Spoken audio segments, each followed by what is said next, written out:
Hi everyone! Ito nga pala ang isa sa ganap sa aking buhay ngayong araw. Pagkatapos nga ng buong araw na pagiging busy ko sa bahay, magiging nanay at tindera, ito nga, binigyan ko naman ng time ang sarili ko. Buti na nga lang talaga. At may parlor nga na bukas kahit itong oras. Hindi ko nga talaga ina-expect na mangyayari to sa buhay ko. Pangarap ko nga lang talaga dati na magawa ko to sa sarili ko. Noon nga, hindi ko nga talaga ito ma-afford, guys. Buti na nga lang talaga. At na-meet ko nga ito si Madam Joanne Sulat. At napaka-affordable nga na kanyang service. Very friendly at saka napakabait niyan, guys. Pwede mo nga talaga itiwala yung sarili mo. Kaya sa mga gusto magpagawa, PM nyo na yan, guys. Yung Joanne Sulat. Sobrang saya nga talaga ng puso ko, guys. Kasi nga naranasan ko nga yung ganito. Hindi naman yan masakit, guys. Para sinasaksyon lang naman yung kilikili ko. Pang second session ko na nga pala yan, guys. At alam ba, nung unang session, maputi agad yung kilikili ko. Ay, sarap na. Wala pa. Parang nag-steamer. Nag-steamer kayo. Sarap.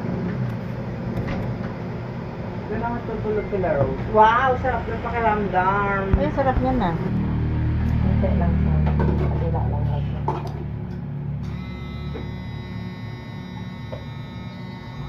Microblading nga pala yan, guys. Para nga daw kahit bagong gising ka ay maganda pa rin ang iyong kilay. Nag-kiss ganda nga ako dyan, guys. Kasi mahapdi talaga siya kahit na nilagyan pa ng anesthesia. Magaan naman yung kamay niya.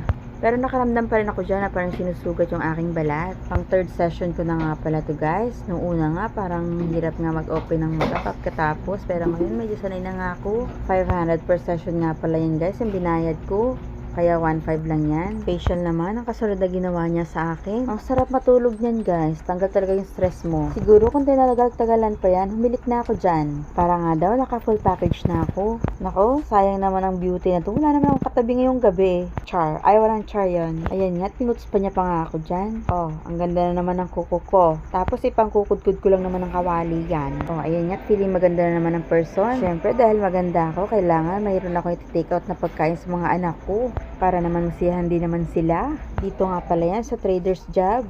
So, sarap ng mga food nila dito, guys. Sana nga to sa favorite at pinagtitake outan ko ng food.